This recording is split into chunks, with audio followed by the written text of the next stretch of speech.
Hello students, welcome to Biomentors classes online. Today we are going to discuss the next topic in our chapter work, energy and power.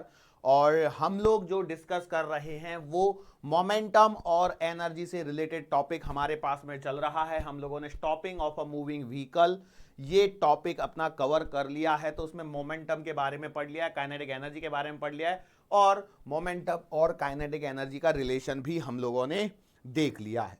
क्या ये बात सही है? मतलब सही बात है। जो एक बार एक रिवीजन के तौर पे काइनेटिक एनर्जी का फॉर्मूला लिख लीजिए आपके पास में, half M V square, momentum का फॉर्मूला m इंटू वी, और काइनेटिक एनर्जी को मोमेंटम के टर्म में लिखेंगे तो p square divided by 2m, और मोमेंटम को काइनेटिक एनर्जी के टर्म में लिखेंगे तो 2m टाइम्स काइनेटिक एनर्जी। ये सारे फॉर्मूले यहाँ पर, चार फॉर्मूले मेरे पास यहाँ पर बन रहे हैं। क्या ये बात समझ में आ रही है? बोलो सही बात है। मैंने बोला बिल्कुल सही बात है। तो अब इससे रिलेटेड जो फॉर्मूले, जो सवाल बनते हैं, वो सवाल कैसे बनते हैं देखो। मान के चलो एक सिंपल सा क्वेश्चन मैं करवा देता हूं आपके पास में। मैं मेनली यहां पर सवाल जो कर रहा हूं वो काइनेटिक एनर्जी और मोमेंटम के जो रिलेशंस हैं उसके बेसिस पर मैं यहां पर आपसे कुछ सवाल यहां पर डिस्कस करूंगा और उसके आगे फिर मैं आगे मूव ऑन कर जाऊंगा, क्योंकि न्यूमेरिकल्स भाई हमारे लिए इंपॉर्टेंट चीजें हैं। अब जैसे मान के चलो मैं सवाल पूछता हूं, ठीक है। क्वेश्चन है, कोई तो भी बॉडी है, if momentum of a body is increased by 100%, then new kinetic energy. बताओ, ये सवाल है। बोलो कैसे करोगे? सिंपल सी बात है। यहां पर देखिए, अब देखो कोई बॉडी के लिए बात कर रहा है, मतलब उसका मास तो कांस्टेंट हो गया, और मास कांस्टेंट हो गया तो भैया आपके पास में ये रिलेशन आ गया, kinetic energy directly proportional to P square. Yes और नो? बिल्कुल सही बात है। तो मैं लिख सकता हूं E1 अपॉन E2 बराबर P1 अपॉन P2 का होल स्क्वायर। क्या ये बात सही है? बिल्कुल सही है। मैंने बोला इनिशियली एनर्जी है E, फाइनल मुझे निकालनी है, तो E डैश मान लेता हूं। पहला मोमेंटम है P। अब देखो मेरा मोमेंटम 100% से इंक्रीज हो गया, मतलब नया मोमेंटम 2P हो गया होगा, इसका कर दिया गया है स्क्वायर। सॉल्व कर लीजिए, आपके पास में जो नई एनर्जी आएगी वो आएगी E डैश बराबर 4 टाइम्स E। ये बात सही है? बिल्कुल सही बात है। चलो यहां तक समझ में आया। अब इसी के अंदर में एक सवाल पूछा जाता है, वो ये है क्वेश्चन के अंदर question, by what amount kinetic energy increases, ये सवाल पूछते हैं। तो ठीक है, तो अब यहां पर बच्चा गलती करता है, जरा ध्यान दीजिए। क्या? नई काइनेटिक एनर्जी। देखो नई काइनेटिक एनर्जी 4E है, मतलब new kinetic energy is equals to 400% of initial kinetic energy. ये बात सही है? बिल्कुल सही है। अब इंक्रीमेंट कितने का हुआ है? तो भैया इंक्रीमेंट जो हुआ है वो हुआ है 3 टाइम्स इनिशियल एनर्जी का। तो परसेंटेज इंक्रीमेंट यदि पूछा जा रहा है तो यहां पर आंसर आएगा 300%। 400 मत लगा के आ जाना। सवाल समझ में आया? एकदम प्यारा सा नन्ना सा मुन्ना सा सवाल था, आराम से किया जा सकता है। यस और नो? अच्छा, तो ये मैंने सवाल का लेवल पहले थोड़ा सा हायर साइड का एक सवाल ले लिया, जिससे मैं आपको बता सकूं भैया ये हायर लेवल के सवाल है। बात समझ में आई? अच्छा, उल्टा भी पूछ सकते हैं, उल्टा भी पूछा जा सकता है भैया। मतलब कैसे कि भैया काइनेटिक एनर्जी 100% की जगह मैं कुछ और परसेंट से इंक्रीज कर लूं और फिर मोमेंटम का रिलेशन पूछ सकता हूं। बिल्कुल वही सवाल चलने वाले, बिल्कुल डरने की जरूरत नहीं है। चलो और सवाल कैसे होते हैं, देखो और सवाल होते हैं। एक बॉडी है ए जिसका मास है 2 किलोग्राम मूविंग विद 10 मीटर पर सेकेंड, एंड एक बॉडी बी है जो जिसका मास है 4 किलोग्राम मूविंग विद 5 मीटर पर second. Find ratio of momentum. यकीन मानिए ऐसे लेवल के सवाल आपको पूछे जा सकते हैं नीट में। यदि जेई के लिए प्रिपेयर कर रहे हो तो नहीं पूछेंगे, लेकिन हम लोग, हमारा कोचिंग किसका है? नीट का है, मेडिकल का है, तो ऐसे सवाल पूछ सकता है। तो भैया P बराबर हो गया आपका M इंटू वी, तो आप लिखेंगे PA अपॉन PB बराबर आएगा MAVA अपॉन MBVB। बोलो लिखो फटाफट से। ये 2 kg और ये 10 से चल रहा है, ये 4 kg का 5 से चल रहा है, आंसर आएगा 1:1। बोलो हलवा सवाल, आराम से कर सकते थे। चलो इसी सवाल को थोड़ा सा और आगे बढ़ा देता हूं। चलो क्वेश्चन नंबर 3। मैंने बोला एक बॉडी है ए जिसका मास है 2 kg, एक दूसरी बॉडी है बी जिसका मास है मान के चलो 5 kg, लिख दिया तो छोड़ो अभी। ये चल रहा है 10 मीटर पर सेकंड से, ये चल रहा है 20 मीटर पर सेकंड से। Find ratio of kinetic energy, find ratio of kinetic energy. बोलो कैसे करोगे? आराम से किया जा सकता है बिना डरे सवाल को, क्योंकि आप जानते हैं काइनेटिक एनर्जी होती है हाफ mv²। तो आप लिखेंगे kinetic energy A upon kinetic energy B बराबर का half mva² upon half mb/vb का स्क्वायर। पुट कर दीजिए वैल्यूज को, तो आप लिखेंगे, देखो हाफ से आप तो वैसे ही कट जाएगा, तो ये आएगा 2 × 10 का स्क्वायर अपॉन 5 × 20 का स्क्वायर। तो आंसर देखिए कितना आएगा, 2 जीरो कट जाएंगे तो ऊपर बचेगा 2, 2 से कटेगा तो 1/10। आंसर कितना आ गया? 1/10। कैसे? 0 0 तो वैसे ही कट गई, 2 दूना 4, 4 पंजे 20, ऊपर है 2, 2/20 मतलब 1/10। कर सकते हो क्या ऐसा सवाल को? आराम से किया जा सकता है। और इसमें सवाल कैसे पूछा जा सकता है? लो भाई, ये सवाल आप भी बना सकते हो बैठ के। क्वेश्चन है, एक बॉडी है जिसका मास है यहां पर 2 kg और मूविंग विद 10 मीटर पर second. Find ratio of momentum to kinetic energy. ये जो सवाल है बेसिकली, ये सवाल है बेसिक लेवल के सवाल है जो आपकी बस मैथमेटिकल अप्रोच को बढ़ाने के काम आएंगे। तो आपने लिखना है मोमेंटम अपॉन काइनेटिक एनर्जी, तो ये आएगा mv अपॉन हाफ mv²। कर सकते हो क्या? तो बोलो m कितना है? 2 kg, ये 10, ये हाफ इंटू 2 × 10 का स्क्वायर। सॉल्व कर लीजिए, बोलो आंसर कितना आएगा यहां पर? 2 से मत काटो, 2 से ये 2 काट लो, 2 दूना 20 और ये आएगा 100, तो 20 पंजे 100, 1/5। खत्म सवाल। बोलो ऐसे सवाल है आराम से कर सकते हो। मैं बोला बिल्कुल सही बात है। अगला क्वेश्चन है, देयर आर 2 बॉडीज। एक बॉडी ए है जिसका मोमेंटम आपको गिवन है P, दूसरी बॉडी बी है, इसका मोमेंटम आपको गिवन है 2p। Find ratio of kinetic energy. बोलो कैसे करोगे? कर सकते हो क्या? आराम से कर सकते हो। बिल्कुल वही सवाल है, रिपीट टेलीकास्ट। तो आपने लिखना है भैया काइनेटिक एनर्जी को यदि मोमेंटम के टर्म्स में लिखोगे तो p²/2m आएगा। अब मास के बारे में कुछ नहीं दिया है, मोमेंटम दिया है, मतलब आपका सीधा सीधा सवाल आएगा E1 अपॉन E2 बराबर आएगा कितना? P1 अपॉन P2 का होल स्क्वायर। तो भैया P अपॉन 2p का स्क्वायर करके इसको सॉल्व कर लीजिए। नया जो एनर्जी आएगा, ये रेशो आएगा कितना? 1/4। रेशो कितना आएगा? 1/4। लो भाई एक और सवाल करवा दिया। हंसते खेलते 8 मिनट 10 मिनट के अंदर में 4-5 सवाल हमारे हो गए। अरे आराम से कर लोगे। मतलब बिल्कुल सही बात है, इसमें तो कोई डरने की बात ही नहीं है सर जी। फिर तो हम तो खामखा डर रहे थे। तो मैं बोलूंगा भैया मैंने कब बोला था कि आपको डरना है? ये तो आप अपने मन से डर रहे हो। मैंने तो नहीं बोला था कि आपको डरना है। क्या मैंने बोला था कि डरना है? बिल्कुल डरना नहीं है। क्यों नहीं डरना है? क्योंकि डर के आगे जीत है, डर के आगे जीत है। ओके चलो आगे बढ़ते हैं हम लोग। और क्या टाइप के इसमें सवाल बन जाते हैं, ठीक है। तो और कुछ सवालों का लेवल के लिए हम लोग यहां पे थोड़ा सा चेकिंग करते हैं। तो देखो हम जानते हैं कि भैया फोर्स एंड मोमेंटम किस प्रकार से रिलेटेड है। फोर्स एंड मोमेंटम किस प्रकार से रिलेटेड है? न्यूटन्स लॉज ऑफ मोशन में भी पढ़ चुके, उसको बस यहां पर जस्ट एक रिकॉलिंग के लिए मैं बता रहा हूं। वो ये है कि भैया फोर्स बराबर होता है dp/dt। मतलब मैं कह सकता हूं force is defined as rate of change of momentum, बराबर है।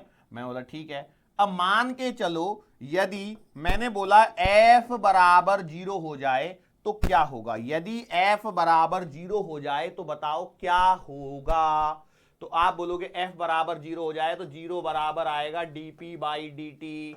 यस और नो? मैं बोला सही बात है। अब देखो differentiation of momentum with respect to time, ये कब 0 होगा? Differentiation of momentum with respect to time कब 0 होगा? तो भैया ये तब 0 होगा जब आपके पास में मोमेंटम क्या हो? Momentum is constant.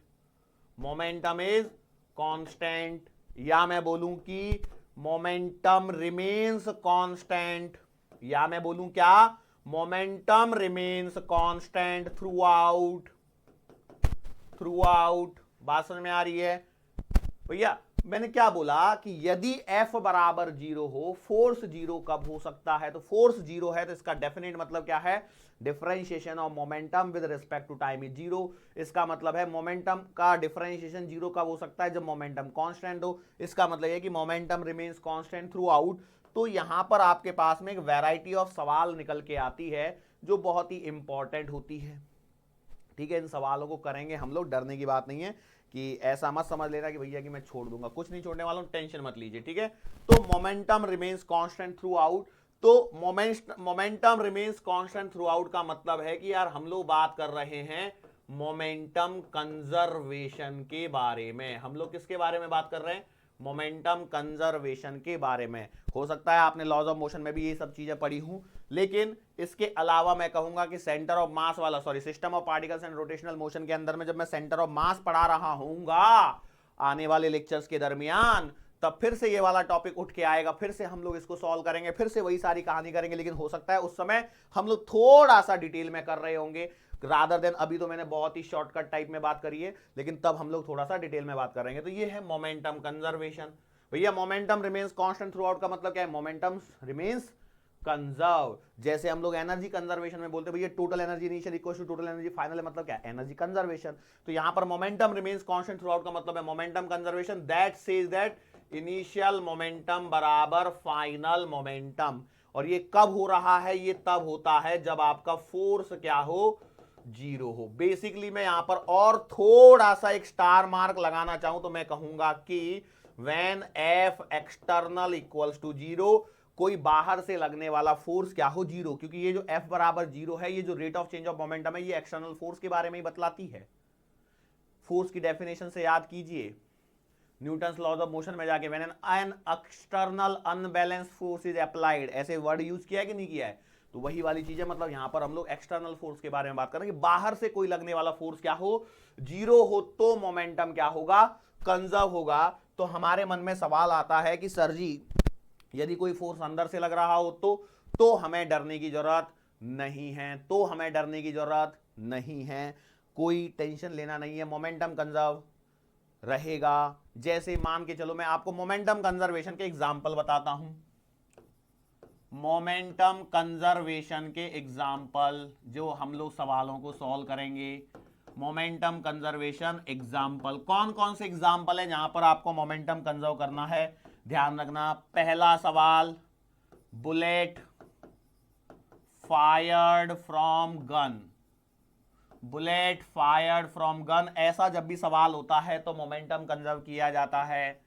क्यों ऐसा होता है? क्योंकि गोली जो है वो बंदूक के अंदर है। यदि आपने ट्रिगर दबाया तो ट्रिगर दबा के आप बोलोगे सर आप तो एक्सटर्नल फोर्स लगा रहे हैं, लेकिन बेसिकली क्या है, बंदूक जो है और गोली जो है वो एक सिस्टम का पार्ट हो गई है, और आप जो फोर्स लगा रहे हो वो भी आप सिस्टम के अंदर पहुंच गए। तो सिस्टम के अंदर है, तो सिस्टम के अंदर का फोर्स है, एक्सटर्नल फोर्स 0 है, मतलब bullet fire from the gun में भी आपका मोमेंटम कंजर्व होगा। दूसरा, जब हम लोग बात करते हैं बॉम्ब एक्सप्लोजन, जब आपका बम फटता है तो भैया बम को कौन फूटता है? बम कैसे फटता है? वो अपने आप फट जाता है अंदर की रिएक्शंस के कारण, बराबर है। तो वो अंदर का फोर्स है, बाहर से फोर्स लगाना पड़ रहा है। क्या हथौड़ा लेके बैठते हो क्या फोड़ने के लिए बम को? तो भैया बॉम्ब एक्सप्लोजन के जो सवाल होंगे उसमें मोमेंटम कंजर्वेशन की बात होगी। और तीसरा जो हमारा मेन टॉपिक है वो है कोलिजन। ठीक है, वो क्या है? कोलिजन। ठीक है, ये 3 इंपॉर्टेंट टॉपिक हैं जो मोमेंटम कंजर्वेशन के ऊपर में बेस्ड हैं। तो इसमें से कोलिजन वाली हेडिंग यहां पर चलेगी, लेकिन ये जो बेसिक चीजें हैं इनको मैं यहां पर करवा देता हूं। Bullet fired from gun, bomb explosion, इसको यहां पे निपटा लेते हैं, थोड़ी थोड़ी सी चीजों को निपटा लेते हैं, जिससे क्या होगा, आपकी टेंशन खत्म हो जाएगी। हालांकि आगे फिर से आएंगे, ऐसा नहीं है कि यहां पे खत्म हो गए मतलब खत्म हो गया कहानी, नहीं। बॉम्ब एक्सप्लोजन बाद में भी आएगा। ओ माय गॉड सर, बाद में भी आएगा तो फिर अभी क्यों पढ़ा रहे हो? भाई जाहिर सी बात है ना, आपके दिमाग में सवाल तो चल रहा होगा कि जब बाद में फिर से पढ़ाने ही वाले हो तो फिर अभी काहे समय वेस्ट कर रहे हो हमारा। तो भैया अभी मैं समय वेस्ट नहीं कर रहा हूं, मैं यहां पर क्या है आपको कुछ न्यूमेरिकल्स की अप्रोच बता दे रहा हूं जिससे आपके न्यूमेरिकल सॉल्व हो जाएंगे। हालांकि बाद में क्या है ना, वो सेंटर ऑफ मास का जब कॉन्सेप्ट चलेगा तब हमारे पास में वापस से ये सारी चीजें डिटेल में आएंगी, सारी चीजें क्या आएंगी, डिटेल में आएंगी फिर से। लेकिन अभी क्या है, अभी के लिए क्या कर सकते हैं, तो अभी के लिए हम लोग सिंपल सिंपल कॉन्सेप्ट तो लगा ही सकते हैं, सिंपल सिंपल कॉन्सेप्ट के सवाल तो बना ही सकते हैं। अरे बना सकते हैं कि नहीं बना सकते, बिल्कुल बना सकते। तो उन सिंपल वाले सवालों को सॉल्व करने में तो कोई दिक्कत नहीं होनी चाहिए। यस और नो, बात समझ में आ रही है, बस तो लगा दीजिए। जैसे मैं यहां पर आपसे बोलता हूं एक bullet fire from the gun, इसके सवाल कैसे होते हैं। देखो इनिशियली क्या होता है, इनिशियली आपकी बुलेट और प्लस गन ये दोनों कहां पर होते हैं, एट रेस्ट होते हैं, बराबर है, मतलब सही बात है। मैंने मान लिया गोली का जो मास है स्मॉल एम है, गन का मास जो है वो कैपिटल एम है। ओके, अब यहां पर हमारी गोली और बंदूक दोनों यहां पर मैंने ये बना दिया, आपकी गन हो गई, यहां पर ट्रिगर लगा दिया, इसके अंदर में एक गोली है, ठीक है। अब क्या होगा, आफ्टर द फायरिंग क्या होगा, आफ्टर द फायरिंग गोली निकल के आगे जाएगी और बंदूक में एक झटका लगता है, लगता है कि नहीं लगता है, बस। तो अब ये इंटरनल प्रोसेस हो गई। तो ऐसे जब सवाल होते हैं तो हमें मोमेंटम कंजर्वेशन का प्रयोग करना होता है, ठीक है। सो अब इसके सवाल कैसे होंगे, एकदम सिंपल लेवल के सवाल हैं, आपने आई थिंक सो 9th में ही कर लिए होंगे ये सवाल, वही सवाल है, बस वहां पे क्या है ना, आपने फॉर्मूला ध्यान रखा होगा। यहां पर हम लोग मोमेंटम कंजर्वेशन से करेंगे। मतलब आप देखिए यहां पर इनिशियल मोमेंटम की यदि मैं बात करता हूं तो इनिशियल मोमेंटम को लिखा जाएगा, बोलो कितना लिखा जाएगा, पी इनिशियल बराबर एम प्लस का कैपिटल एम इंटू जीरो। भाई initial momentum M plus M, mass total mass into velocity क्या है, जीरो, क्योंकि इनिशियली गन रेस्ट पर रहती है अमूमन। लेकिन कोई हार्ड एंड फास्ट रूल नहीं है कि गन रेस्ट पर हो, क्योंकि हो सकता है हम लोग गन को किसी ऊपर दूसरी चीज पे बिठा दे, तो काइनेमेटिक्स के हिसाब से वहां से भी आप रिलेटिव वेलोसिटी का कॉन्सेप्ट लगा के कर सकते हो, क्लियर है। लेकिन आपके लेवल पे मेडिकल पे ऐसे ही सवाल पूछेगा तो अच्छा, फाइनल मोमेंटम की यदि मैं बात करता हूं तो फाइनल मोमेंटम कैसे लिखोगे, तो मैंने लिखा भैया पी फाइनल बराबर, मैंने लिख दिया छोटी गोली का मास इंटू गोली की वेलोसिटी प्लस बंदूक का मास इंटू बंदूक की वेलोसिटी। मैंने मान लिया कि आफ्टर फायरिंग इसकी वेलोसिटी v है और ये कैपिटल V है। अब देखो दोनों एक जैसे लगते हैं तो कोई डरने वाली बात नहीं है। तो क्या हो जाएगा, मोमेंटम कंजर्वेशन, क्यों कर रहा हूं मैं मोमेंटम कंजर्वेशन, क्योंकि एक्सटर्नल फोर्स जीरो है। तो आपने लिख दिया m प्लस का कैपिटल M इंटू जीरो बराबर स्मॉल एम वी प्लस का कैपिटल एम वी, यस और नो। तो यहां से देखिए कैपिटल V बराबर आता है माइनस का m upon capital M into small v। अब ये जो V आया है ये है आपका नेगेटिव वैल्यू, इसे बोला जाता है रिकॉइल वेलोसिटी। क्या बोला जाता है, रिकॉइल वेलोसिटी ऑफ गन बोला जाता है। मतलब द स्पीड अब देखो माइनस तो है ही उसके अंदर में अपने आप, the speed by which gun moves in backward direction. देखी तो होगी ना बंदूक, चलाई तो नहीं होगी, लेकिन देख तो रखी होगी कम से कम मूवी में, तो कम से कम the speed by which gun moves in backward direction is called as recoil velocity. Answer negative आता है। क्या ये बात समझ में आ गई, श्योर है। तो भैया देखो इसका सवाल कैसे बनेगा, एकदम सवाल भी कर लो लगे हाथों। सवाल ये है, question a bullet whose mass is 10 ग्राम, अब इतनी छोटी सी गोली होती है, 50 मान लो यार, 50 ग्राम की गोली ले लो, is fired from a gun of mass, अब ये 500 ग्राम की होगी ज्यादा से ज्यादा, इससे ज्यादा क्या मास रखोगे। गोली भी 50 ग्राम ज्यादा ले ली, 20 ग्राम की होती होगी, छोटी सी होती है ना गोली, तो मैंने भी नहीं देखी कभी जिंदगी में। Fired from a gun of mass 500 gram, the bullet leaves the gun with 200 metre पर second, find recoil velocity of gun. लो भाई ऐसा सवाल बनता है, हंसने को आएगा। मैं बोला अच्छा सर जी, यस। बोलो करो, कैसे करोगे भैया? 50 प्लस 500 इनिशियली है आपस में रेस्ट में, बाद में 50 वाला जो है, देखो अब इसमें मुझे, अब कई लोग सोच रहे हैं सर ये ग्राम में दिया तो इसको किलोग्राम में कन्वर्ट कर दीजिए। कोई जरूरत नहीं है, क्योंकि देखो आपको मैं बता दूं ये कटने वाला होता है, ठीक है। तो 50 इंटू कितनी है वेलोसिटी, 200 मीटर पर सेकेंड, और ये है 500 इंटू ये v पूछा है, तो v बराबर आएगा माइनस का 50 divided by 500 into 200।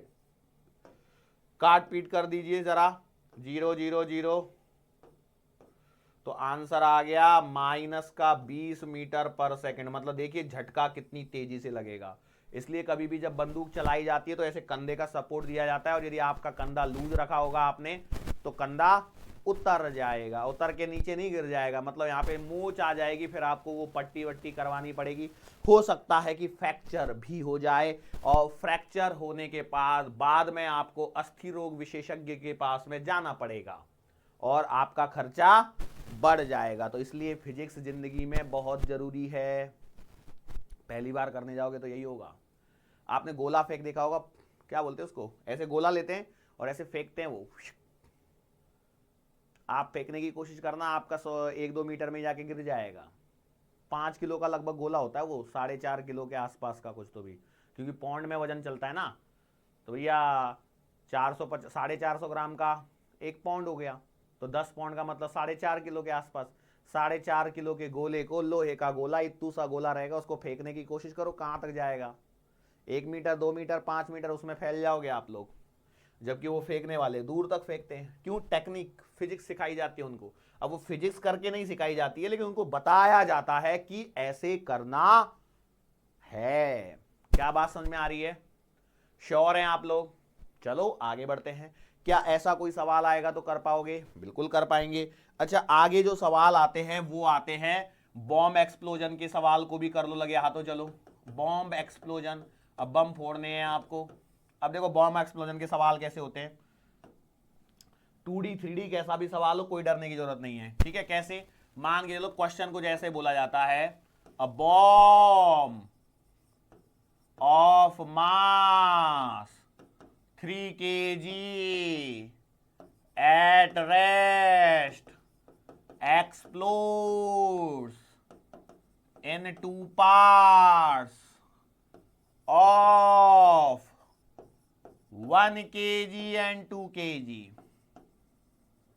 Smaller part has velocity 2i cap plus का 4j कैप। दो भाई, मैंने सीधा वेक्टर का सवाल दे दिया। मैं चाहता तो मैं इसको ऐसे भी दे सकता, देखो सिंपल, हटाओ इसको, छोड़ो अभी के लिए ऐसा कर लो। ये क्या मिट गया पूरा, ये दो लो भाई, सिंपल कर लो अभी के लिए। चलो पहले सिंपल तो करा दो सर जी। पार्ट हैज वेलोसिटी 10 मीटर पर second, find velocity of bigger part, बड़े वाले पार्ट की वेलोसिटी आपको बतानी है। अब आपको मैं बता चुका हूं, बम फटता है अपनी अंतर क्रिया के कारण, इंटरनल रिएक्शंस के कारण, तो भैया यहां पर मोमेंटम कंजर्व होगा। क्यों? एक्सटर्नल फोर्स 0 है, तो यहां पर क्या होगा, 3 kg वाला रेस्ट पर है, 1 kg वाला 10 से चल रहा है, 2 kg वाले की वेलोसिटी पूछी गई है, तो आंसर आएगा 10/2, मतलब का 5 मीटर पर सेकेंड। सर माइनस नहीं लगाया, कोई दिक्कत नहीं है, इतने समझदार अभी आप लोग हो चुके हो, माइनस खुद से लगा सकते हो। अरे बात समझ में आ गई? अरे आर यू श्योर? अच्छा, अब इसके अंदर में और सवाल क्या पूछा जाता है, ये सवाल पूछ लिया मैंने। यहां पे सवाल पूछा, सवाल number 2, kinetic energy of bigger part. लो भाई, ये सवाल मैंने बना दिया। अब क्या होगा? अब तो डर गए हम लोग, सर अब कैसे सवाल को सॉल्व करेंगे, काइनेटिक एनर्जी पूछ ली। अरे क्यों डरते हो भैया, काइनेटिक एनर्जी का फॉर्मूला होता है 12mv², हाफ इंटू बड़े वाले पार्ट का मास 2 है, स्पीड आपने 5 निकाल ली, तो 5 फाइजा 25 जूल। लो एक और सवाल हो गया क्वेश्चन के अंदर, क्वेश्चन के अंदर में क्वेश्चन। बंदर के आगे बंदर, बंदर के पीछे बंदर, बंदर के दाएं बंदर, बंदर के बाएं बंदर, तो बताओ टोटल कितने बंदर? अरे बोलो सर 5 बंदर। गलत है। बंदर बंदर बंदर। लो भाई देखो, बंदर के आगे बंदर, बंदर के पीछे बंदर, बंदर के दाएं बंदर, बंदर के बाएं बंदर, तो बताओ टोटल कितने बंदर? हो गए, काम खत्म, है ना? अरे बचपन में कराया होगा, बचपन में खेले होंगे पहली पहली। चलो आगे बढ़ते हैं। अच्छा आंसर लिखने वाले हो क्या इसका? है ना, बहुत सारे लोगों ने लिख दिया होगा सर इसका आंसर ये है। मैं बोला चलो अगला सवाल पूछता हूं। सवाल के अंदर का सवाल है, सवाल के अंदर सवाल रखूं कि दूसरा सवाल बनाऊं? बोलो चलो फटाफट से बोलो, क्या करूं? सवाल के अंदर का सवाल। अब सर हमने कुछ भी बोला होगा तो आप तो करोगे तो अपने मन की, वो वाली बात भी सही है।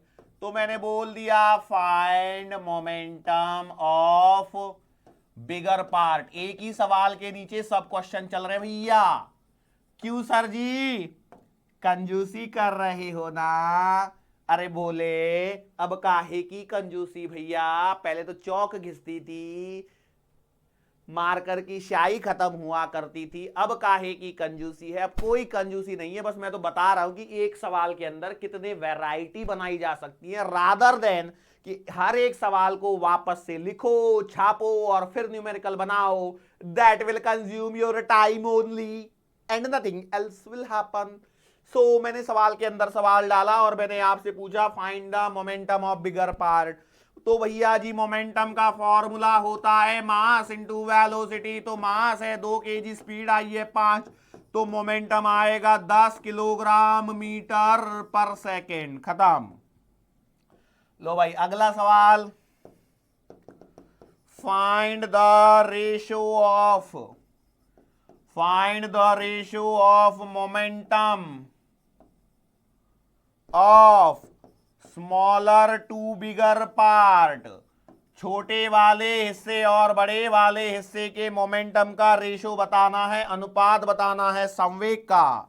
हिंदी मीडियम्स, अब हिंदी मीडियम में प्रॉब्लम होती है, उनको समझ में नहीं आता। स्मॉलर टू बिगर पूछा मतलब किसके किसके लेना है, तो मैं बता रहा हूं हिंदी में समझाते हुए।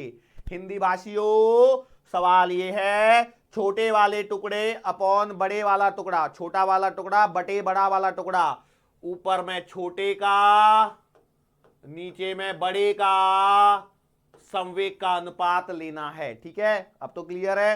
चलो अब देखो, हो सकता है मैं बार बार हिंदी का प्रयोग ना करूं, हो सकता है कई बार मैं नहीं कर पाता हूंगा, कई बार मुझे याद नहीं रहता है कि हिंदी का प्रयोग करना है, लेकिन हम लोग जो पढ़ते हैं पढ़ाते हैं वो इंग्लिश होती है, ना तो हिंदी है ना तो इंग्लिश है। ये तो ये इंग्लिश है जो आधी हिंदुस्तान को समझती है और तो और हमारे पड़ोसी देशों को भी समझती है।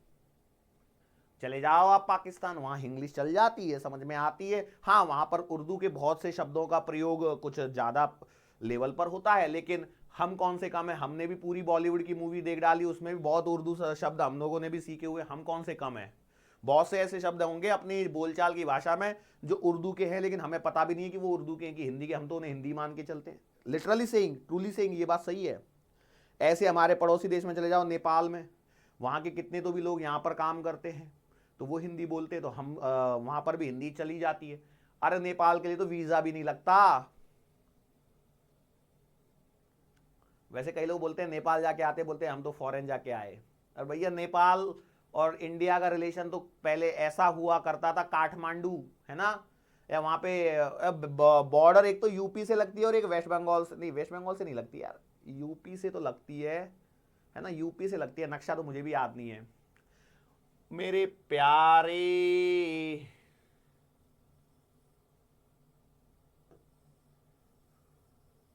बहुत गंदा नक्शा बना दिया ना मैंने।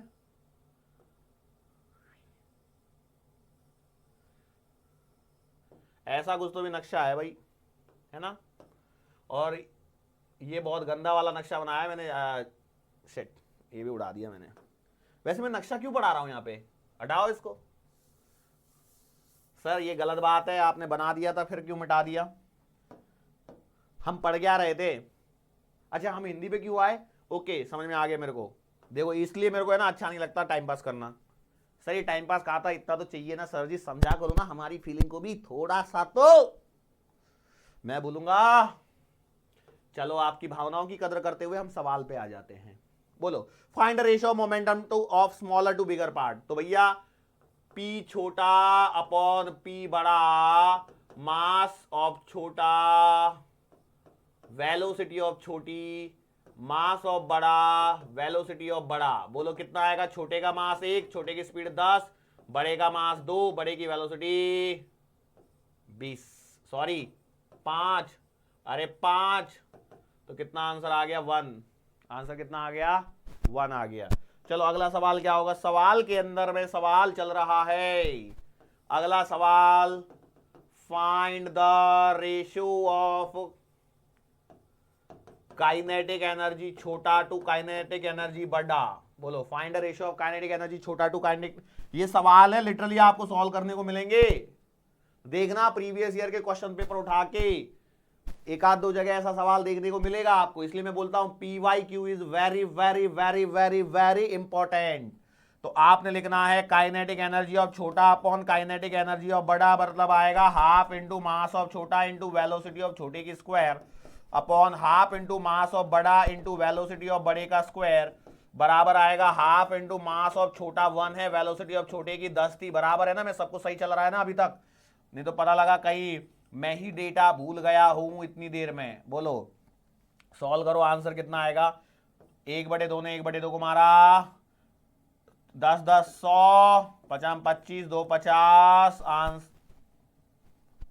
क्या बात है यार, सॉरी, ओके सॉरी, बड्डा वाला सॉरी, मैंने 2 का मल्टीप्लाई करके 2 बार लिख दिया उसको। 50 25 2 50, तो आंसर आएगा 2:1। खत्म। लो भाई ये सवाल है बम एक्सप्लोजन के, ये बम को फोड़ दिया। अब इससे ज्यादा क्या सवाल बनाओगे? सवाल के अंदर सवाल, सवाल के अंदर सवाल, तारीख पे तारीख, तारीख पे तारीख हो रही है यहां पे। हमारी तारीफ कब होगी? होगी, एक दिन तो आएगा। लो भाई और कुछ सवाल बच रहा है क्या इसमें? जरा मेरे को देखने दो भाई, लगे आ तो करवा। देखो क्या है ना, एक बार कोलिजन स्टार्ट हो गया ना, बीच में फिर सवाल कराने में मजा नहीं आएगा। ठीक है, collision is the next heading है जो हमारी इंपॉर्टेंट वाली हेडिंग है। हालांकि देखो मैं यहाँ पर आपको बहुत सारे जो पॉसिबल थे वो सवाल मैंने यहाँ पे करवा दिए हैं, लेकिन इसके अलावा भी तो कुछ पॉसिबल है ना, है या नहीं है? बिल्कुल पॉसिबल है। अब इसमें और यदि मैं सवाल देने की बात करता हूं, मान के चलो भाई, देखो सवालों का लेवल कुछ भी हो सकता है, उसमें कोई ऐसा नहीं है कि ऐसा ही सवाल आएगा वैसे ही सवाल आएगा, लेकिन बेसिक्स जो सवाल यहां पर बन सकते हैं, बेसिक न्यूमेरिकल की मैं बात कर रहा हूं, तो बेसिक न्यूमेरिकल तो मैंने करवा दिए यहाँ पे ना। बॉम्ब एक्सप्लोजन के ये 2-3 सवाल थे। अच्छा वेक्टर वाला नहीं करवाया, वेक्टर वाले की मैं बात कर रहा था ना, यस वेक्टर वाले की मैं बात कर रहा था। क्वेश्चन है, लो भाई, a bomb at rest explodes in 3 equal parts। लो भाई 3 equal parts, out of which 2 have velocities as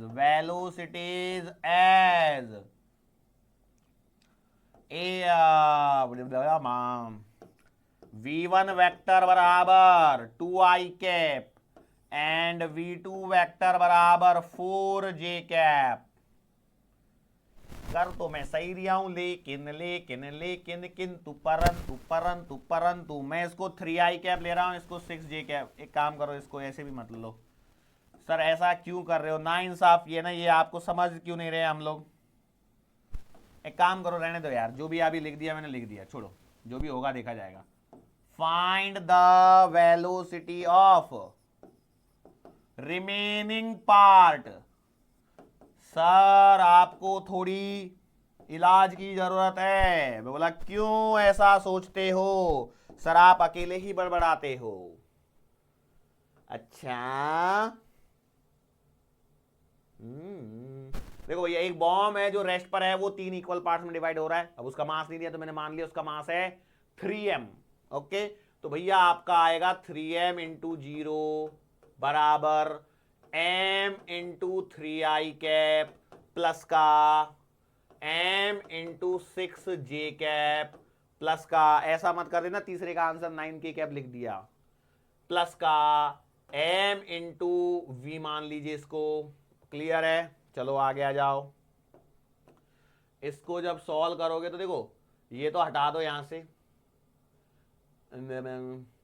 तो m इंटू वी वैक्टर बराबर आएगा m into 3i cap plus का m into 6j cap. Sir minus भूल गए, मैं जानता था, ब्रैकेट लगाऊंगा अभी। m से m कट गया तो v वेक्टर का आंसर आएगा माइनस का 3i कैप प्लस का 6j कैप और ब्रैकेट यहां पर। ठीक है, लो भाई ऐसे सवाल होते हैं सर, ऐसे सवालों को देख के तो तबीयत खुश हो जाती है कि ऐसे सवाल होंगे तो हम लोग डेफिनेटली उनको सही सही करके आएंगे। यस और नो, क्या ये बात समझ में आ गई? Are you sure enough? बोलो कर पाओगे क्या? लो भाई एक और सवाल देखो। और रे सवाल ये है कि हमारे पास में एक क्वेश्चन है, a bomb of A mass 3 kg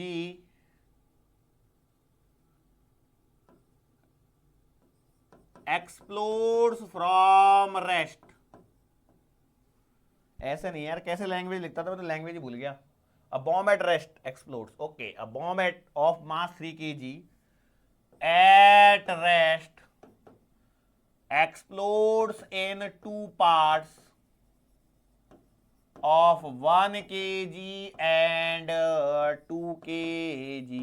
ठीक है, एक काम करो, रुको, 1 kg 2 kg, एक काम करो जरा, थोड़ा सा बेटा, सॉरी फॉर मिस्टेक, एक्चुअली क्या डेटा लेने में फिर परेशानी हो जाएगी मेरे को, इसके लिए मैं ऐसा कर रहा हूं। मैं उम्मीद करता हूं कि मेरा आंसर डेटा सही आएगा।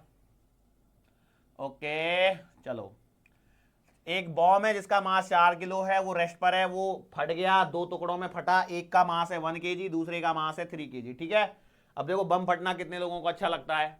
बम फट जाए तो मजा आता है ना, दिवाली के बम की बात कर रहा हूं। हाँ, नहीं तो तुम मुझे कुछ भी घोषित कर दोगे भैया। ठीक है, अब मैंने सवाल में बोला है total kinetic energy of parts is 64 kilojoule. Find energies of individual parts। ठीक है, लो भाई अब इस सवाल को करो, फटाफट से स्क्रीन को पॉज करिए और खुद से सवाल सॉल्व कीजिए। बात समझ में आ रही है कि नहीं आ रही है? फटाफट से मैंने क्या करने को बोला है आपको बोला है स्क्रीन को पॉज करने को। स्क्रीन को पॉज करके आपको ये सवाल करना है। कसम है आपको पाप लगेगा यदि आपने सवाल को खुद से सॉल्व नहीं किया तो। बात समझ में आ रही है कि नहीं आ रही है? यस और नो, फटाफट बोलो कैसे करना है सवाल को। सर जी आपके सिखाए हुए कॉन्सेप्ट के अनुसार मोमेंटम कंजर्वेशन लगेगा। मैंने बोला बिल्कुल सही है, लगेगा, क्यों नहीं लगेगा? तो मोमेंटम कंजर्वेशन कैसे करा लोगे जरा देख के बता दो मेरे को। आपने बोला सर जी 4 इंटू 0 बराबर 1 इंटू V1 प्लस का 3 इंटू V2। भैया कोई दिया ही नहीं है आप लोगों को। सर ये तो गलत बात है, ना इंसाफी है, हम नहीं मानेंगे, हम नहीं खेलेंगे, ये तो बेईमानी कर रहे हो आप। कितने लोगों के मन में, कितने लोग ऐसे थे जो बचपन में ऐसे लड़ा करते थे? अरे बेईमानी है, मतलब रन आउट हो गए। नहीं है नहीं है, एम्पायर चीटिंग कर रहा है ना। 4 इंटू 0 0 है भैया, ये 0 से बनना है आपको hero. 4 into 0 1 into V1 3 into V2 बराबर है, दिया ही नहीं है, क्या करें, रायता फैल गया, समेटो रायते को। अब एक और बात मैं बता दूं आपको भैया, देखो बम फटने से पहले तो वो रेस्ट पर है, बम फटने के बाद में यदि मैं छोटे वाले की 1 वाले की एनर्जी लिखूं तो एनर्जी ऑफ 1 आएगी कितनी, हाफ इंटू 1 इंटू V1 का स्क्वायर, और बर्थडे वाले की एनर्जी आएगी half into 3 into V2 square. शायद मैंने कुछ लेने में डेटा गलत किया गया, नहीं सही है, छोड़ो, आ जाएगा, आएगा, देखते हैं। Half into 1 into V1 square, half into 3 into V2 square, सही है। अब देखो यहां पर एक मस्त चीज बताता हूं मैं, वो ये है कि बेटा बेसिकली आपको E1 प्लस का E2 दिया गया है 64 जूल, वो केजे बेजे को छोड़ दो, उसको डरने की जरूरत नहीं है। मैं बोला सही बात है। अब एक बात बताओ, V1 और V2 जो भी आएंगे वो ठीक है, उसमें जरा हम लोग यहां पर ध्यान से देखो, एक कॉन्सेप्ट लगवाता हूं मैं आपको, जरा ध्यान से देखिए। क्या ये मोमेंटम कंजर्वेशन का जो कॉन्सेप्ट है, वो कॉन्सेप्ट मुझे कहता है कि V1 अपॉन V2 का जो आंसर आएगा, V1 अपॉन V2 का आंसर आएगा 3/1। यस और नो? अरे बोलो यस और नो। तो आपने बोला सही बात तो लग रही है। अरे V1 अपॉन V2 यही आएगा ना, हो जाएगा। हाँ सही निकाला है, यस। अच्छा एक और बात बताओ, मैं बात बताता हूं आपको। E1 अपॉन E2 का यदि मैं रेशो देखता हूं, अब देखो यहां पर एक प्रॉब्लम है सवाल के अंदर में, यदि देखा जाए सवाल के अंदर में कुछ बोला नहीं गया, अभी आपको नहीं बोला गया तो टेंशन है, बोला गया होता तो टेंशन नहीं होती थी। अब देखो क्या है, E1 अपॉन E2 का क्या करें, तो E1 अपॉन E2 को यदि आप ध्यान से देखते हो तो ये आएगा कितना, निकालो यार, V1 square upon 3 times V2 का स्क्वायर। यस और नो? मैंने बोला सही बात है। अच्छा मैंने सवाल को थोड़ा सा कॉम्प्लिकेटेड बना दिया, पहले सवाल को ना आसान लेवल वाला सवाल पूछना चाहिए था, मोमेंटम रिमेन सेम वाला, तब ये सवाल आपका इजीली हो जाता था। चलो कोई बात नहीं। अब यहां पे देखो V1 अपॉन V2 कितना है, V1 अपॉन V2 है 3/1, तो भैया यहां पर रखोगे तो आएगा 1/3 इंटू 3/1 का स्क्वायर, मतलब सॉल्व करके आंसर निकलेगा 3/1। तो E1 बाई E2 का आंसर है 3/1 और E1 प्लस E2 का आंसर है 64। तो भैया आप लगा दीजिए यहां पे क्या, E1 अपॉन E1 प्लस का E2 बराबर 3/3 प्लस का 1। यस और नो? तो यहां से देखिए E1 अपॉन 64 बराबर 3/4, तो यहां से देखिए E1 बराबर आएगा, 4 से काट दो, 3 इंटू 4 एकम 4, 2 4 6 24, तो E1 का आंसर आ गया यहाँ पे 16 32 16 3 48 जूल, और E1 का इतना आ गया, तो E2 का कितना आएगा 16 32 16 3 48 16 चौक 64। खत्म।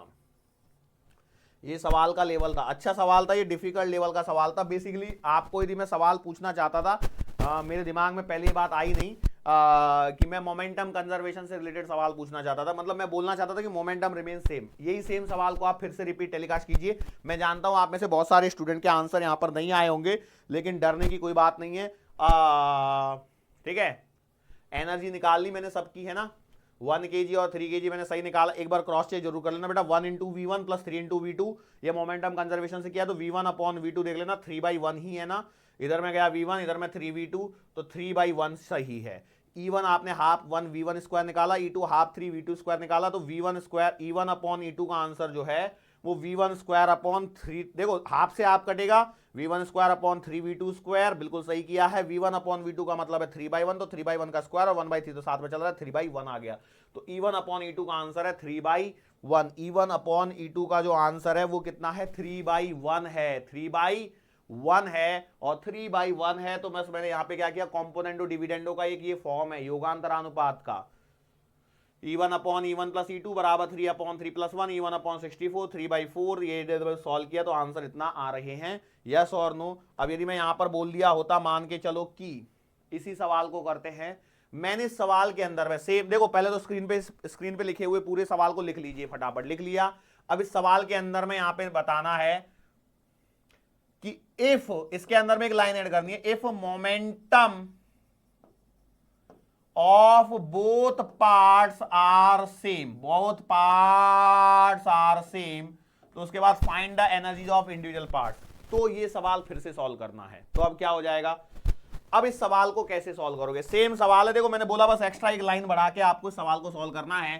तो आप बोलोगे यार काइनेटिक एनर्जी बराबर होती है p² अपॉन 2m, क्या ये बात सही है? तो यहां से देख लीजिए एनर्जी जो है वो मास के क्या है, इनवर्सली प्रोपोर्शनल है। तो इसका मतलब ये हो जाएगा कि भैया E1 अपॉन E2 जो आएगा वो आएगा M2 अपॉन M1, और M2 है आपका 3 kg और M1 है आपका 1 kg। तो इस बार भी आंसर वही आ रहा है। अच्छा चलो ठीक है, फिर कोई दिक्कत ही नहीं है, ये तो सेम ही आ गया आंसर। सर आपको कैसे पता लगा सेम आया? तो देखो भैया एक रिलेशन आ गया, E1 अपॉन E2 बराबर है 3/1, और दूसरा रिलेशन है E1 प्लस का E2 बराबर 64। वही दो इक्वेशन है जो मैंने पहली बनी थी। मतलब सवाल सही हो गया, मतलब सेम ही आंसर आ गया, वो एक अलग बात है। ठीक है, अब इसी सवाल में और घुमा लूंगा मैं इस सवाल को ऐसे भी तो दे सकता था कि भैया मोमेंटम इतना है, find the energies of every part, sorry total momentum of the system is this, then find the momentum of individual part. फिर उसमें एक और सवाल बना देता, if the energy of both parts are same then find momentum of each part. तो सवाल उसी लेवल पे चलेगा, वही कैलकुलेशन करनी है जो मैं यहां पर आपको समझा रहा हूं। ठीक है, यही टाइप की कैलकुलेशन होगी, यही सेम नहीं होगी, बस इतना ध्यान रखना। तब क्या हो जाएगा, P1 प्लस का P2 आपको दिया है और P1 अपॉन P2 का एक आंसर निकल के आएगा, फिर वही कॉम्पोनेंटो डिविडेंडो खेलना और आपका आंसर आ जाएगा। क्या ये बात समझ में आ गई? ऐसे टाइप के सवाल हैं जो यहां पर बेसिकली पूछे जाते हैं। तो ये मुझे लगता है कि मैंने आपको बॉम्ब क्या बोलते हैं रिकॉइल वेलोसिटी वाला छोटा सा कॉन्सेप्ट करवा दिया। हालांकि देखो मैं आपको ना आगे चल के रॉकेट का लॉन्चिंग सिखाऊंगा, वो टाइम है अभी उसमें। ठीक है, अभी बहुत टाइम है रॉकेट लॉन्चिंग सीखने में, लेकिन तब हम लोग इस बारे में चर्चा कर रहे होंगे, डेफिनेटली कर रहे होंगे। लेकिन आज के सेशन की यदि मैं बात करता हूं तो हो गया, चलो टाइम हो गया आपका बेटा आज का। कोलिजन फिर अगले ही लेक्चर में शुरू करेंगे, आज छोड़ो फिर कोलिजन को। क्या है देखो, अब शुरू करता 5-10 मिनट पढ़ाता उसका भी मजा भी नहीं आता, तो एक काम करते हैं, चलो कोलिजन को है ना हम लोग आने वाले लेक्चर में ही सीखते हैं। ठीक है, अरे सही है ना, खुश तो बहुत हो गए तुम, है ना, जल्दी छुट्टी हो गई आज। चलो कोई बात नहीं, एंजॉय योर डे। कभी कभी आपको भी एंजॉय चाहिए, आप लोगों को भी ऐसा लगना चाहिए कि सर हमारे थोड़े से दयावान हैं, कभी कभी हम पर रहम कर देते हैं, कभी कभी रहम करते हैं, इस बात को ध्यान रखना। अच्छा देखो, मैं आपको कुछ बताना चाहता था। मैं क्या बताना चाहता था? मैं बताना चाहता था, देखो क्या है, जैसे जैसे समय आगे बढ़ते जा रहा है वैसे वैसे आपको आपकी पढ़ाई पर फोकस करना है। ये चैप्टर कौन सा चल रहा है? वर्क एनर्जी पावर चल रहा है। तो आप पीछे से आने वाले सारे चैप्टर्स पर रिवीजन करते जाइए, एक एक बार नजर मारते रहिए। दिन में एक सारे फॉर्मूलेज को एक बार लिख लीजिए। अच्छा सर रात में नहीं लिख सकता? भैया रात में लिख ले, कोई दिक्कत नहीं है। दिन में मतलब मैं बोलने वाला कुछ और था, लेकिन मैंने सेंटेंस को चेंज कर दिया, तो वो दिन में तो रह गया, आगे वाला मैंने सेंटेंस बदल दिया। सर ऐसे मत करा करो ना सर, सर सर, अरे क्या सर, चलो आगे इधर आ जाओ। हम बोल रहे थे, हम मतलब मैं बोल रहा था, मेरे आजू बाजू कोई नहीं है, मेरे पीछे ये बड़ी सी स्क्रीन है, मेरे सामने एक कैमरा है और हम दोनों के बीच में कोई नहीं है। ओके चलो आ जाओ। तो मैं ये बोल रहा था कि भाई आपको अपनी एग्ज़ाम के लिए अच्छे से सिंसियरली आपको प्रिपरेशन करनी है। तो एक बात ध्यान रखिए, कछुए जैसी स्टेडीनेस मतलब निरंतरता अपने अंदर लेके आइए, खरगोश जैसी स्पीड अपने अंदर लेके आइए, क्योंकि आज के समय में वही जीतता है जिसके पास कछुए जैसी निरंतरता हो और खरगोश जैसी स्पीड हो। ये दोनों चीजें आपको जरूरी है, हर एक से आपको कुछ ना कुछ सीखना ही सीखना है। क्या ये बात आपको दिमाग में घुस रही है? भेजे में, अरे भेजे में कुछ गया कि नहीं गया? ये भेजा क्या होता है? अरे भेजा वही होता है जिसे फ्राई किया जाता है। सर फ्राई तो हम अंडे को करते हैं। छोड़ो बातों को, मैं कहां से कहां लेके गया। इधर आ जाओ, लौट के आओ, लौट के आओ, फटाफट लौट के आओ। कितने लोग बाहर गए? चलो बाहर वाले सब लौट के आ जाओ फटाफट से। ध्यान दो, कॉन्सेंट्रेट ओवर हियर। एक बात ध्यान रखना, जिंदगी में ये जो समय मिला है वो बड़ा अनमोल है, समय बड़ा अनमोल है। समय की कीमत तुम नहीं जानते हो बाबू, समय की कीमत। आपको यदि 1 मिनट की कीमत पूछनी है तो उस बंदे से पूछो जिसकी ट्रेन 1 मिनट के कारण छूट गई थी। ऐसे बहुत से उदाहरण हैं जो दिए जा सकते हैं, मैं सबका नाम नहीं ले रहा हूं। बस आप इतना बात ध्यान रखिए कि कहीं ऐसा ना हो जाए। आपको मालूम है, देखो एक कहावत है हिंदी में ही होगी कहावत, में बोल रहा हूं तो इंग्लिश में, तो इंग्लिश की और मेरी तो वैसी दुश्मनी है। तो कहावत कुछ इस प्रकार से है, क्या बोलने वाला था? हाँ, काल करे सो आज कर, आज करे सो अब, पल में परलय होएगी बहुरी करेगो कब। ऐसा मैंने बचपन में सुना था। मतलब ये है कि भैया जो काम कल पे करने वाले थे उसे आज कीजिए, जो आज करने वाले थे उसे अभी कीजिए, क्योंकि समय का कोई भरोसा नहीं है, कब प्रलय हो जाएगी और तुम वो काम कभी नहीं कर पाओगे। बेसिकली क्या है ना, जो आज के काम को कल पे टालते हैं उनका नुकसान होता है। जो आज आपने काम ठान लिया है ना उसको कर डालीजिए, कर डालिए। बिल्कुल कर डालिए। मैं आपको बता दूं, आप है ना एक हैबिट बनाइए, एक छोटी 5 रुपए वाली डायरी आती होगी, उसको 5 रुपए वाली डायरी को, जैसे आपका शेड्यूल अपडेट होता है ना सुबह सुबह में, वैसे ही रात को सोने से पहले अपना शेड्यूल बना दीजिए कि भैया कल में मेरे को इतना सब काम करना ही है और उसके बाद ही सोना है।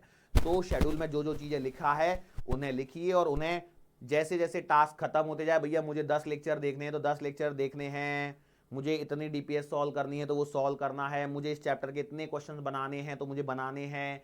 ऐसी एक हैबिट बनाइए, ये हैबिट आपको जिंदगी में सक्सेसफुल बनाएगी। अब कई लोगों के मन में सवाल आता होगा, सर क्या आप भी ऐसा करते हैं? तो भैया अब मैं ऐसा नहीं करता हूं क्योंकि मुझे जरूरत ही नहीं होती। मुझे मालूम है सुबह उठना है, नाश्ता करना है, नहाना धोना है।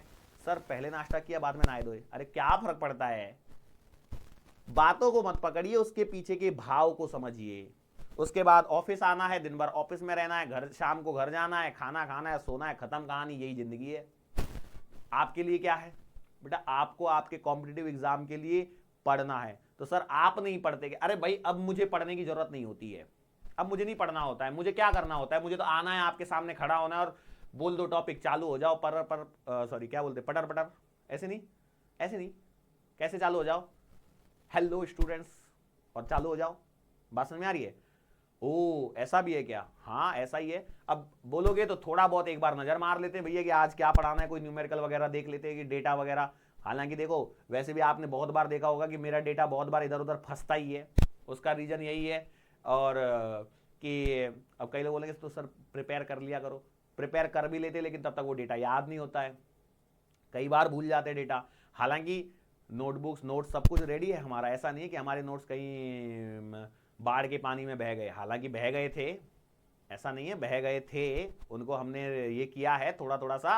आपको क्या मिल रहा है? अभी कंटेंट मिल रहा है ना, उसमें बहुत सारे कंटेंट के बहुत सारी चीजें हमारी हैं, ठीक है? अच्छा सर जी ऐसा भी है क्या? हाँ ओके। और बहुत सारे जो सवाल मैं आपको करवाता हूं जो कई बार आपको बुकलेट्स में देखने को नहीं मिलते हैं, वो इसीलिए नहीं मिलते क्योंकि वो हमारे हैं। सर उन्हें हमें भी दे दिया करो ना, हम जैसे गरीबों पे थोड़ी सी तो दया दिखाओ। अबे तो फिर मैं क्या पढ़ाऊंगा? सब कुछ तुमको दे दिया रेडीमेड, तो यहाँ पे मुझे कुछ पढ़ाने के लिए कुछ तो चाहिए। अब आप देखेंगे, आप अपनी बुकलेट जाके खोल के देखेंगे, उसके अंदर स्टॉपिंग ऑफ व्हीकल के बाद में कोलिजन मिलेगा, और कोलिजन तो आया ही नहीं आज का लेक्चर, तो पूरा गुड। हाँ बेसिकली देखो कई लोगों के मन में सवाल आता है कि सर हमें नोट्स और एक्स्ट्रा बनाने चाहिए क्या? तो बेटा मेरा सिंपल सा मानना यह है कि आप एक बार बुकलेट का प्रिंट आउट निकलवा लीजिए, और print out single single page पे रखिए, सामने वाले पे जो कुछ एक्स्ट्रा मिलता है उसको पीछे के पन्ने पे छाप डालिए। क्या दिक्कत है? नंबर डालते हुए कि भैया सर ने यहां तक पढ़ाया, इसके बाद में पॉइंट नंबर 1 ये एक्स्ट्रा पढ़ा दिया, उसको पीछे वाले पेज पे लिख दिया पॉइंट नंबर 1, फिर आगे चले। अरे पढ़ा तो मैं वहीं से रहा हूं, कुछ ऐसा है नहीं। सर दिखाओ, हमें यकीन नहीं हो रहा, तो मैं किसी दिन दिखा भी दूंगा कि भैया बुकलेट से ही पढ़ा रहा हूं करके। हालांकि आप लोग एक बात को जानते होंगे कि आपका और मेरा मतलब सॉरी मेरा और बुकलेट का कंटेंट ऑलमोस्ट मैच ही कर रहा होता है। क्यों कर रहा होता है? क्योंकि भैया बुकलेट बनाई किस लिए है? आपको देने के लिए। ऐसा नहीं है कि मैं मान के चलो आपको मैंने नक्शा पकड़ा दिया श्रीलंका का और मैं पढ़ा रहा हूं नेपाल के नक्शे में, तो क्या मजा आएगा? कुछ मजा नहीं आएगा। आप बोलोगे सर श्रीलंका में तो चारों ओर से समुद्र है आपके नक्शे में, मैं बोलूंगा कि नेपाल एक ऐसा देश है जिसमें बहुत ऊंचे ऊंचे पर्वत हैं और it is a completely land locked country. Geography कहां से आ गई? मैं समझाने के लिए बात कर रहा हूं। मतलब कैसा होगा सोचिए, मैं आपको मतलब सवाल की फीलिंग को समझिए। मैंने बोला आपको नक्शा पकड़ा दिया श्रीलंका का और मैं पढ़ाए जा रहा हूं नेपाल के बारे में, तो कैसा लगेगा? अच्छा नहीं लगेगा ना। तो मैं वही कहने की कोशिश कर रहा हूं, तो इसीलिए इस चीज को मैंने यहां पे बताया, ठीक है? तो ये एक बात हो गई आपकी। Is it clear to you? और दूसरी बात जो है मैंने आपको बताया कि भैया बनाइए और करते जाइए, टिक मार्किंग कीजिए, ऐसा करना है मुझे, इसके बाद ये करना है मुझे, इसके बाद करना है। हालांकि हम भी करते हैं, ऐसा नहीं है। देखो हमें भी क्या है ना, हमें भी करना होता है कि भैया आज की डीपीएस, रेगुलर बैच की डीपीएस, ये वाली बैच की डीपीएस, इसकी परफॉर्मेंस आज इसके कितने क्वेश्चन डाले, इसमें क्या करना है, पेपर चेक किया क्या, डीपीएस चेक किया क्या, ये किया क्या, वो किया क्या, रोज की लेक्चर रिकॉर्डिंग करी क्या, आज कौन सा टॉपिक पढ़ाया, कल कौन सा पढ़ाया था, कल कौन सा पढ़ाया जाएगा। अच्छा कल से मुझे एक बात याद आई, आजकल के विद्यार्थियों की एक नई विचारधाराएं डेवलप होती जा रही हैं। वो कौन सी है? वो है आज करे सो काल कर, काल करे सो परसों, इतनी जल्दी का भई अभी तो जीना बरसों। भावना पहुंच गई? भापो, भावना पहुंची कि नहीं पहुंची?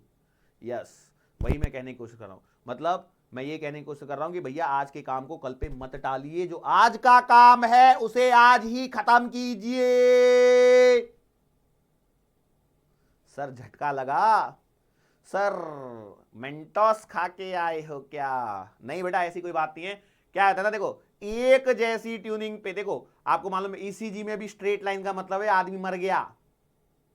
तो ये बीच बीच में उतार चढ़ाव जिंदगी में जरूरी है। ऐसे मेरे लेक्चर में भी बीच बीच में ऐसे हायर फ्रीक्वेंसी की हायर पिच वाली फ्रीक्वेंसी आती रहती है, और उसका जरूरी भी है, क्योंकि आधे लोग लेक्चर देखते देखते देखते देखते कब मुंडी डाउन कर लेते हैं पता ही नहीं चलता। उनको बीच में अचानक से जोर से आवाज आती है भप करके, तो वो एकदम से जागते, अबे क्या हो गया? कुछ नहीं हुआ, आपके सर ने जरा जोर से चिल्ला दिया था, है ना। बहुत सारे लोग तो ऐसे होंगे ना जो लेक्चर देखते देखते ना मन में ऐसे हंसते रहते होंगे, और उनके घर वाले बोलते होंगे पता नहीं कौन सी कॉमेडी मूवी लगा रखी है और हमसे तो झूठ बोल रहा है कि नीट की पढ़ाई कर रहा हूं करके, है ना। होता होगा ना कई लोगों के साथ, रोज नहीं होता होगा ये बात मैं मानता हूं, क्योंकि भैया रोज मैं आपको नहीं हंसा सकता, क्योंकि रोज हंसना भले ही सेहत के लिए आवश्यक है, सेहत के लिए लाभदायक है, सेहत के लिए लाभप्रद है, लेकिन हम रोज नहीं हंसा सकते हैं, क्योंकि हम गंगाधर विद्याधर मायाधर ओमकारनाथ शास्त्री नहीं हैं। ठीक है, चलो बहुत बातें हो गई है, बातों को खत्म करते भैया। मुझसे यदि बातें करने की बात करोगे ना तो मैं इतनी बातें करता हूं, इतनी बातें करता हूं, कब? जब फिजिकली मिलते हैं सोशल प्लेटफॉर्म पर हम बातें नहीं करते हैं बबुआ। क्यों नहीं करते हैं? क्योंकि हम स्मार्टफोन रखते हैं लेकिन उसका उपयोग नहीं करते हैं, हम नहीं कर पाते हैं। क्यों नहीं कर पाते हैं? क्योंकि वो हमारे दिमाग से बाहर जाता है। क्यों बाहर जाता है? अरे भैया हमारी जिंदगी में क्या चल रहा है हम सबको क्या बताएं, कभी कभी बता देते हैं, रोज रोज नहीं बता सकते, है ना।